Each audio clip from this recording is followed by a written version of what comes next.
Please join me in welcoming the oh-so-amazing Miss Teal Swan, owner and founder of Teal Eye LLC and Headway Foundation. Give it up. Welcome, Teal. Hi, everyone. Okay, so to begin this talk today, I want to ask you to keep a really open mind, because I'm going to take some of you out on a limb. Many of you will be familiar with some of the concepts which I'm going to be conveying to you today. Some of you will not. So to start this, I want you to imagine a scenario. In this scenario, I want you to imagine that somebody has broken their leg, and they go into a hospital. And the doctor comes and looks at this person and starts to inject Novocaine all over the site. That's the end of what they do. Maybe this gets worse. Maybe they even hand the person Novocaine, and they say, take this home with you, and anytime this starts to hurt, just inject it. By raise of hands, how many of you are horrified by that idea? Here's the thing. In the mental health field and in the emotional health field, we do this all the time to people. I mean, all the time. In fact, this is the industry standard. The industry standard is what I call Novocaine relief. It's not actually addressing the root trauma. It's not actually creating healing. And it's very important, from my perspective, that we differentiate between relief and actual healing. Now, I'm all for people not being in pain. I think most of you who are standing here today agree with me. None of us want people to be in pain, otherwise we wouldn't be sitting here, right? But the thing is if we mistake pain relief for healing, people won't actually get better. In fact, they're going to come back with more symptoms and more symptoms and more symptoms. And many of you, if you're familiar with the alternative health field, understand that a symptom is really an indicator of something that is deeper. Pain, I consider to be a symptom. So pain is really pointing to something that is deeper. Most of this is trauma, of course. So before I start the rest of this conversation with you today, I want you to become a little bit familiar with the idea that in alternative mental health, we understand that the body is never against you. So I know that this may be an uncomfortable concept for some of you, but I want you to step out on a limb with me. If the body is never against you, then it means that anything that takes place in your body is in fact for you. And I have a demonstration. As to how I can even prove this relative to symptoms that you could consider the most against you. Something like an autoimmune disease. Before I do this, I probably need to explain that in alternative mental health fields, we like to understand that the body really is informed by the mind and by the emotions. So we're not just looking at mental health from the perspective of what's happening in the brain or what's happening in the body. We understand that the emotions and the mind informs the body. So with that in mind, I want you to understand what creates autoimmune disorder. All right, so let's say that here we have an abusive relationship. This is the abuser. And in this abusive relationship, there's either emotional or physical attacks that are happening. So when this happens, I want you to pay really close attention to what the other one does. This is the one that's on the receiving end of the attack.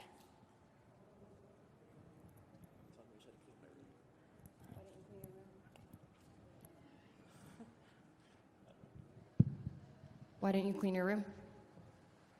What are you doing? Why are you just laying on bed all the day? You do nothing. Okay, well, what? Okay. Did you notice this reaction? So the minute he started attacking himself, what happened here? Did you notice that there was a pullback? One of the best ways to get somebody to stop attacking you is to attack yourself. Now, when you're doing this on a mental and emotional level, what are you telling your body to do to itself? Now, this is not me standing here today and saying that there's no other physical element to autoimmune disorder, but I want you to start to look at the emotional mental roots below it. Okay, so let's talk about flashbacks. Now you've seen in this demonstration how the body is really never against you, right? No process that takes place inside of the body, inside of the mind, inside of the emotion is actually against you. This means there is no such thing as self-sabotage. So let's talk triggers, because that's the meat of what we're here to talk about today is trauma. A trigger is essentially an emotional flashback. Now, if we look at this through this lens, if we look through this lens of the body and the mind is never doing anything against you, then what might a flashback be for? You guys can guess. No interaction?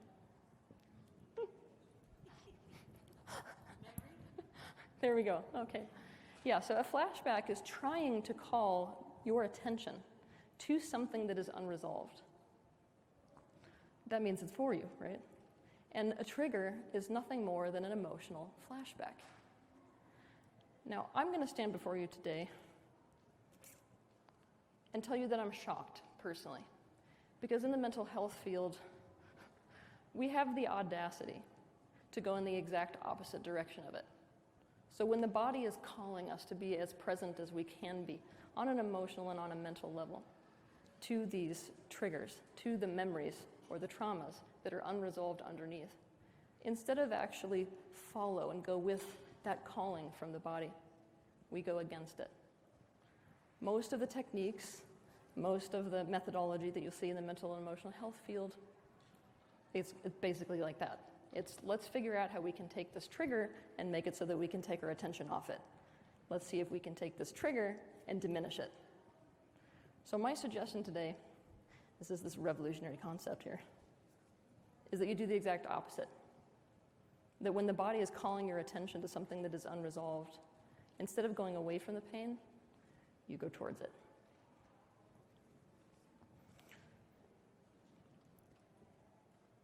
When people are in this process of healing, so often what we're teaching them is coping skills. And in the mental health field, the word to cope is seen as a positive thing. But I'm going to put before you today that coping is a little bit more of a swear word when it comes to those of us who are chasing healing. Because to cope, by definition, is to not change the stressor. It's to put up with whatever the stressor is. So for the rest of this conversation, and maybe considering taking this opinion out the door with you today, I want you to start to see coping as heading in the opposite direction of healing. That's not to say that coping doesn't have a place, right? It's just we tend to put it in the wrong place, right? There are so many people who need this deep root healing, which means they actually have to change the stressor or the source of whatever pain is arising within them. And coping takes them in the exact opposite direction. Speaking of coping, out of interest, how many of you, by raise of hand, have heard of dissociation? Oh, good. All right, for those of you that have never heard of this word, I'm going to do like here's the surface. The surface is, in a dissociative state, the consciousness or awareness of somebody is disconnecting in some way from the experience that they're having. Dissociation, therefore, is a coping skill. It's a coping mechanism that the being itself has. In the moment of trauma, you feel like you can't actually resolve something, and so you disconnect from it. Now, I'm going to share a really interesting perspective with you today. It is my opinion that dissociation is not actually a byproduct of post-traumatic stress disorder, but dissociation, in fact, causes post-traumatic stress disorder. So let's look at the moment of trauma. In the moment of trauma, somebody gets into a position where they feel distress without the capacity to resolve it. They disconnect from the experience. But what most people don't know is that a portion of them gets stuck there. When a portion of you gets stuck in trauma, This sets off a whole host of negative experiences for a person. To make it really practical for you, it sets a person on a path to try to recreate that trauma. And this is not a conscious process, this is a subconscious process. So what you're looking at with somebody who has dissociated is that they're going to repeat that trauma. In order to reverse this process, you have to reverse the process of dissociation, which is the premise of my work. It is that in the moment of trauma, when you're popping out and dissociating from the event, you actually have to return to the event, to re-experience the event, but with your free will. And this is not re-traumatizing, because a person uses their free will in order specifically to go back into this event with the intention of creating some type of positive resolve. You ready to talk about fragmentation? You guys can come back.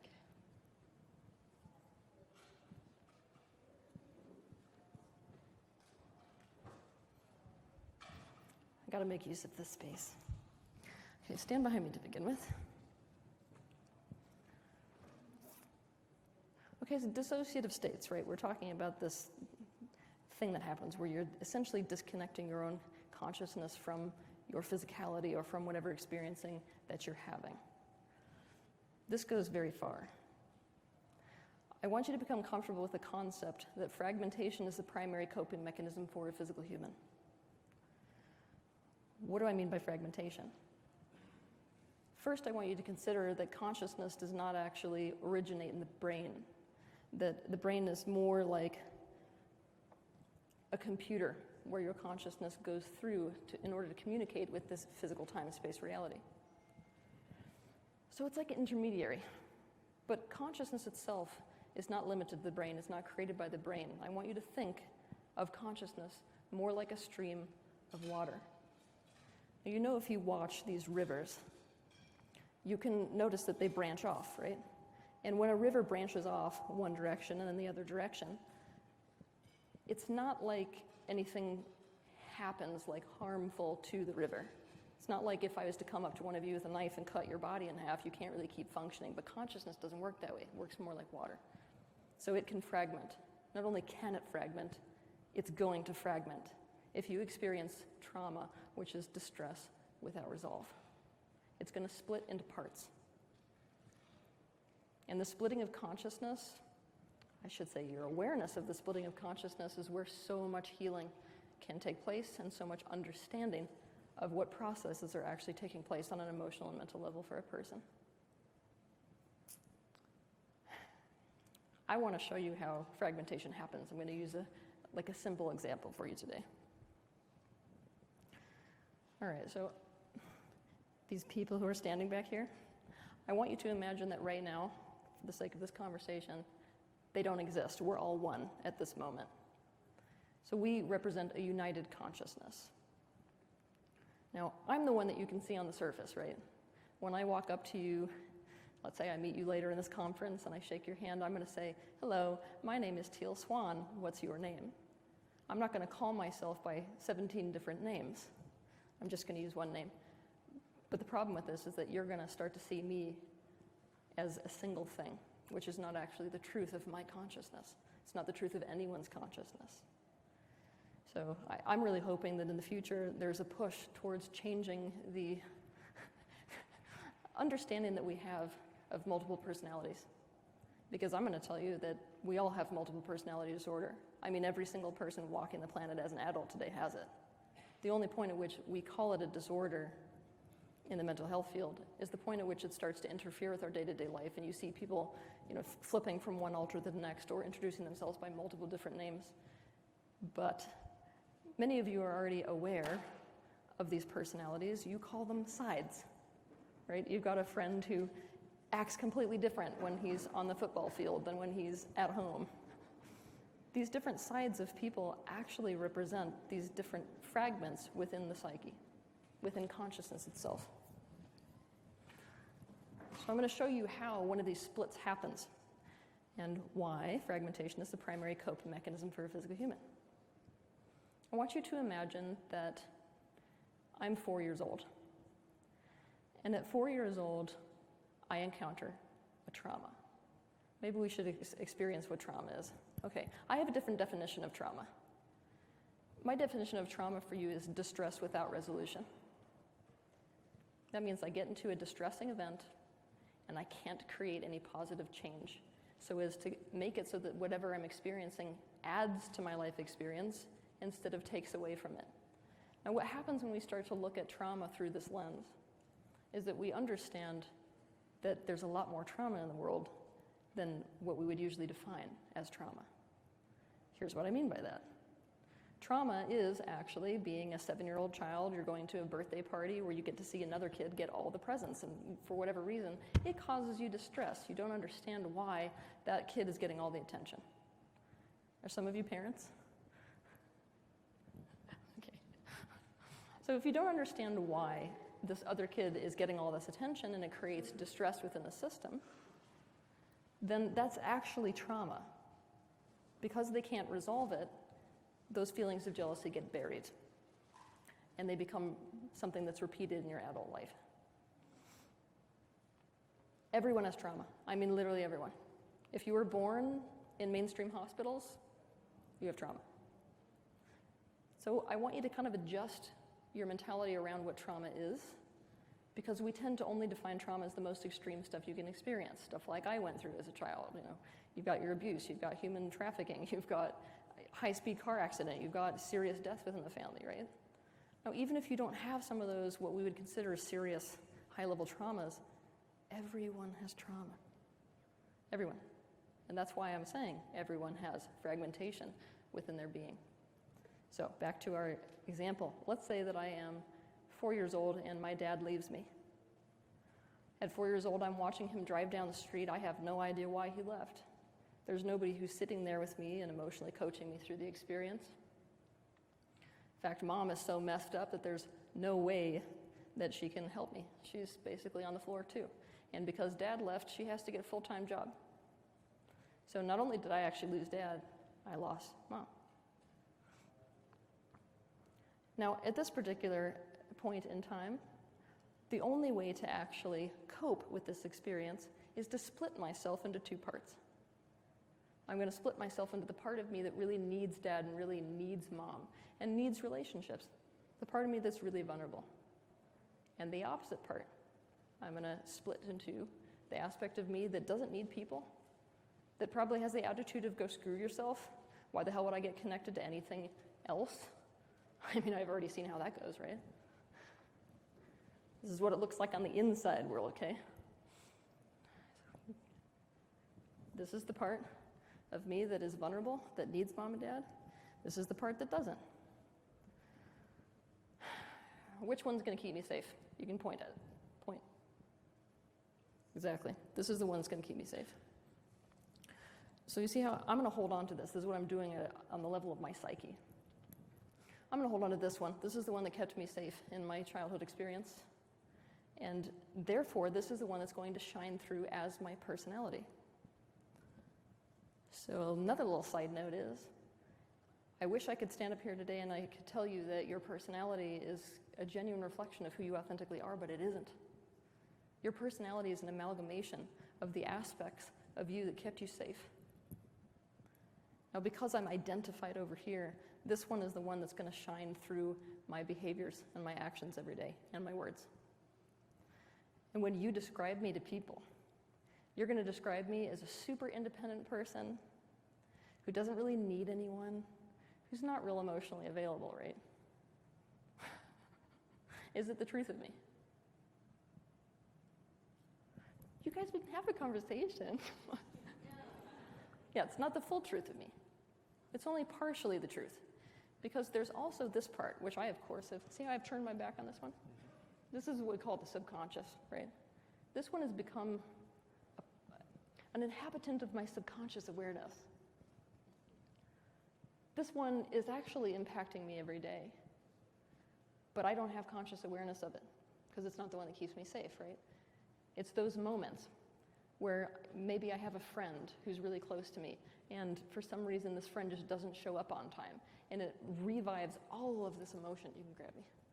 It revives all of this emotion in me That's what this part is doing on the inside of you. But see, when I get into that mode, I'm going to come pull towards this even further. Now, these are two fragments, right? You can think of them like containers. I asked you to think of them like streams, but now you can think of them like containers. These containers both possess very real perspectives, very real needs, very real desires. They both have a personal truth. Now, this is going to start to be a living hell for me. Do you want to know why? I hope some of you recognize yourself in this next example. Okay, so what does the relationship inside look like? What is it that you're wanting? I want to be close with you Why? because I feel alone and I just want someone to spend time with me. Yeah, but I have so many things to do. I'm so busy and I really just need some space right now. But why can't you make time for me? Because I feel like I need some alone time so that I can make sure I can be okay to go to work tomorrow. I know, but you're not even making time for me and saying when we can hang out and when we can spend time together. I don't really feel like I need that. How about we discuss I do. how the both of you feel about relationships externally? Instead of each other. They skipped a step. Well, I don't really feel like I need that at all. I feel like I can meet my own needs. I don't want to rely on anybody. I feel like no one wants to be with me when I want them more than they want me. Well, I think you can have that. It's just not something that I can do. Do you want a relationship? Yeah, Tell us why. I want a relationship because I feel alone all the time and I feel like I just want someone to spend time with me. That makes me feel smothered. Like I feel like I'm going to have no time for myself. I'm not going to be able to do the things that I want to do. But that makes me feel like no one cares, that you don't care. What is Then there to that live feels for like in you your don't life? care about me either. Are you guys recognizing some of this in your internal world? Or maybe other people's? Okay, so we could go back and forth all day long. There's an internal war that starts to happen between these polarized parts. And anytime we're dealing with a genuine split within the consciousness of a person, we're dealing with these polarized aspects. One that has a need, one that coped by not getting that need met in some way, right? And these internal wars, they start to build and build and build and build. I've shown you only one split from one trauma. Now this gets more complicated, obviously, if this is a compound trauma, or what we call a complex trauma, where you have multiple times where you have the same type of wounding. But I mean, how many of us have experienced only one wounding? You know, we get to the point where we have so many splits inside that it's just like this constant chaotic back and forth. And when this happens, pain starts to rise within the internal system. And we, of course, look at that pain rising within the internal system, and instead of turning our attention towards it so as to resolve this split within our psyche, so as to resolve the underlying trauma, we tend to take whatever pill we can to drown that pain out. It's really important to understand something about this fragmentation. Now I'm going to make a case here for the fact that you need to go into these root traumas that are at the basic root of this splitting. In this case that I just gave you, this scenario that we're looking at up here, it's dad leaving me at 4 years old, and what that made me decide about myself and about the world. What's important to understand about the splitting is that there are certain memories which are only stored in certain parts within your system. In fact, ritual cult leaders, what we call programmers, they actually deliberately program for this. And the rule of thumb within ritual cults is you never program against human biology, always and only with it. So what these cult trainers are doing is they're on top of the idea that your body actually does this naturally. Your body, when it can't deal with a specific trauma, stores it in a specific fragment. Now, what's the problem if the fragment is in this one? Can I see it? No, so many people are walking around with traumas that they don't even know they have. Traumas that happened at delivery, traumas that happened in their toddler years, toddlers, or traumas that happened around weaning, traumas that happened around, just all kinds of traumas. And what does not help is that we live in a society that doesn't have this perspective on trauma, doesn't understand the long-term implications of it. And so we live in a society that actually normalizes a lot of the trauma that we're experiencing. So we're not really connecting the dots yet between this event that a person goes through and what the subsequent effect is.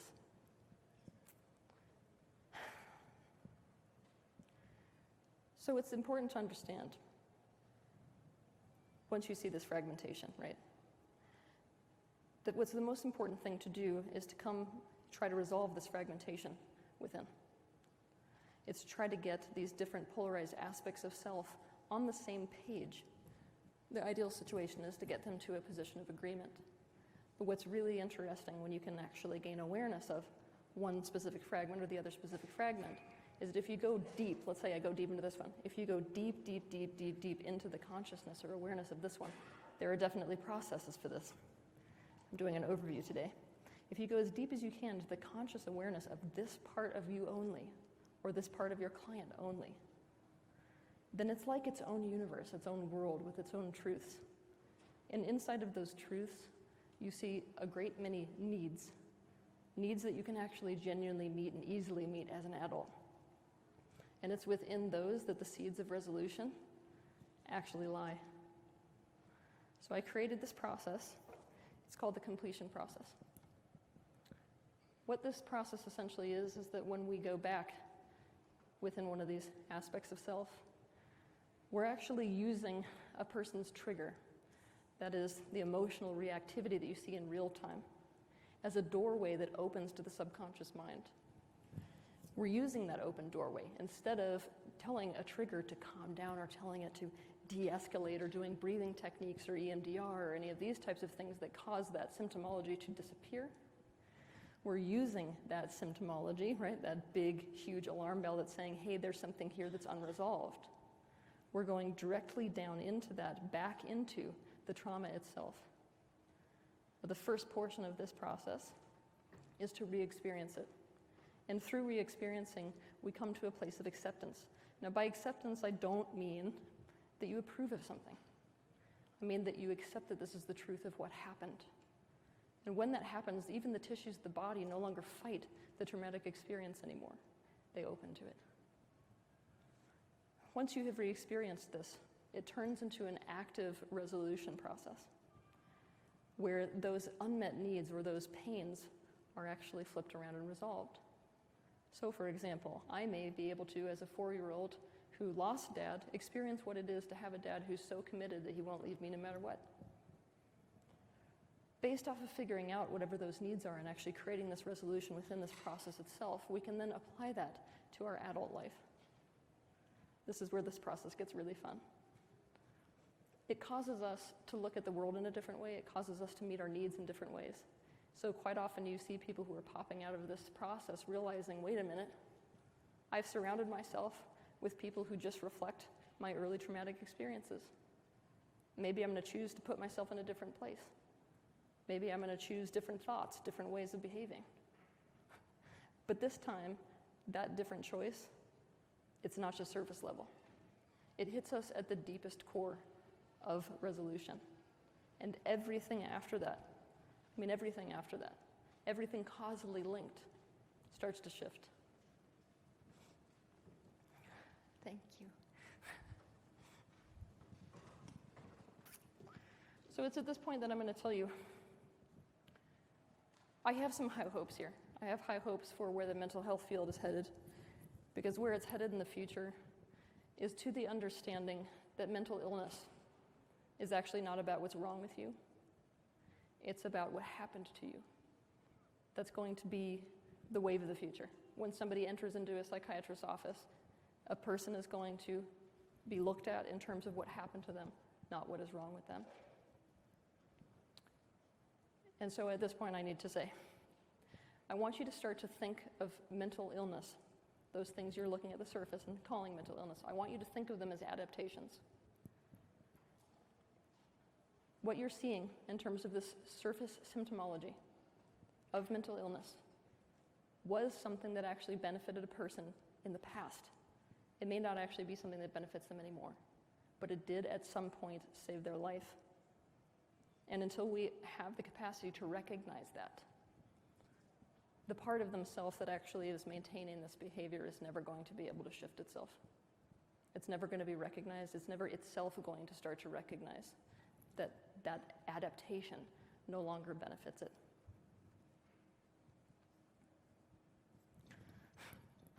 My timer went off. All right, so thank you for listening to me today. What I'm going to end this with is this. I want you to consider that this behavior that many of us have in the mental and emotional health field of running away from pain is us running in the exact opposite direction of where we actually need to be headed. So I want you to consider that the only way out is in. Thank you.